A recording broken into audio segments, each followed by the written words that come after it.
On va parler vrai. Et puis on va parler simple. On va parler à gauche. On va parler à droite. J'ai vu la lettre de Ziggy.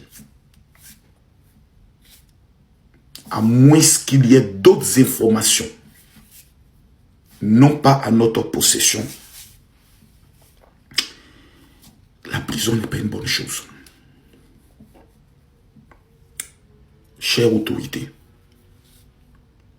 cher papa Ado, c'est rien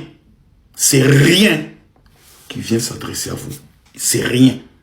Sincèrement, j'aimerais, si je peux même attraper le pied du ministre de la Justice, du ministre de la Défense, du ministre de la Sécurité et les pieds de tous ceux qui ont perdu la vie pendant cette période électorale.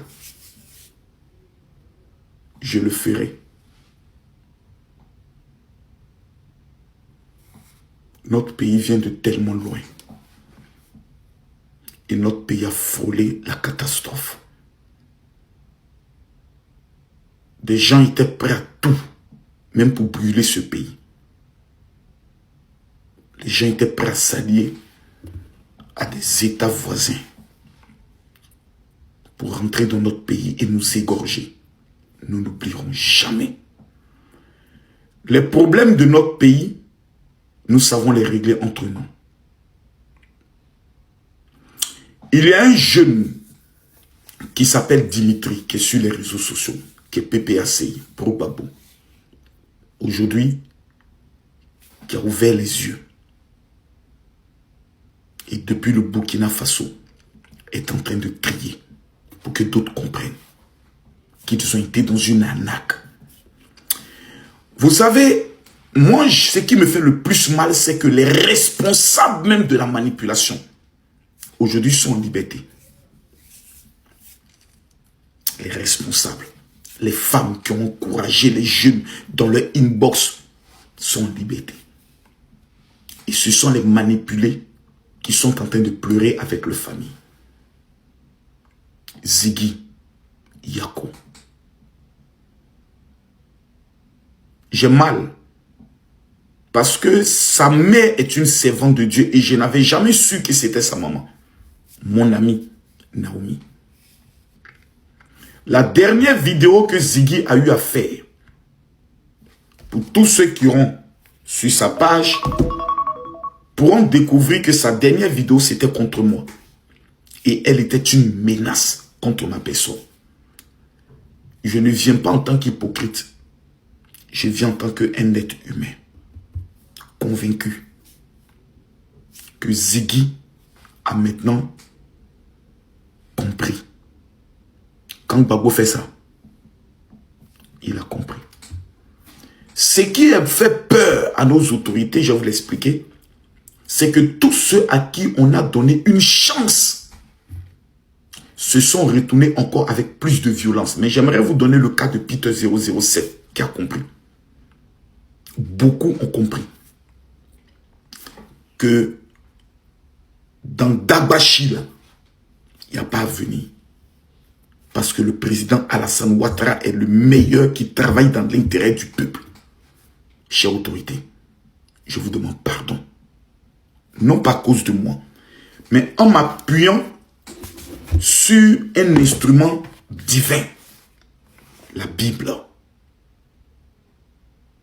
Cette Bible que je tiens dans ma main est l'une des Bibles les plus sacrées qu'aucun pasteur en Côte d'Ivoire ne possède. C'est la traduction authentique de l'hébreu en français. Je n'ai jamais présenté cette Bible, mais la main sur le cœur, je viens vous demander pardon pour Ziggy. Une liberté provisoire lui permettra de pouvoir s'occuper de ses enfants au bas âge,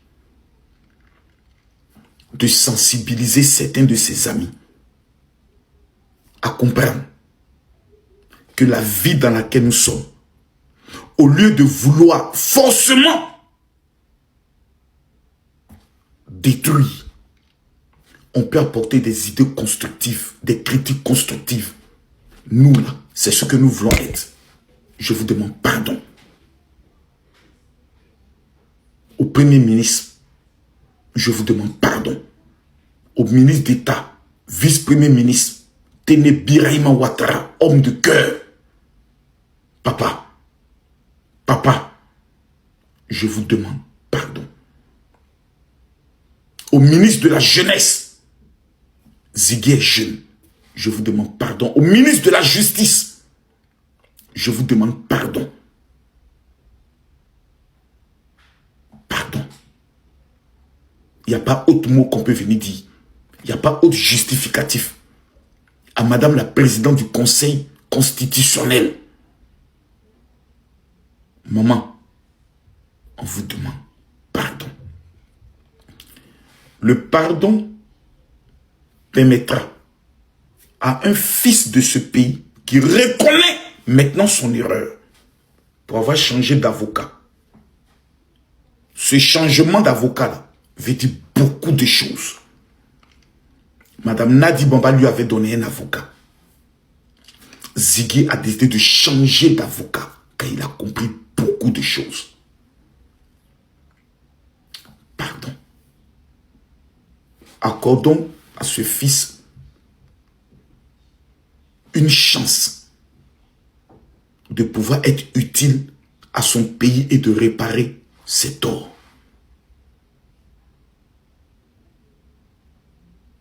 Que Dieu qui a créé le ciel et la terre, qui nous accorde tous le pardon, puisse toucher le cœur de l'appareil judiciaire et des autorités de ce pays pour une chance à Ziggy. Que Dieu nous bénisse.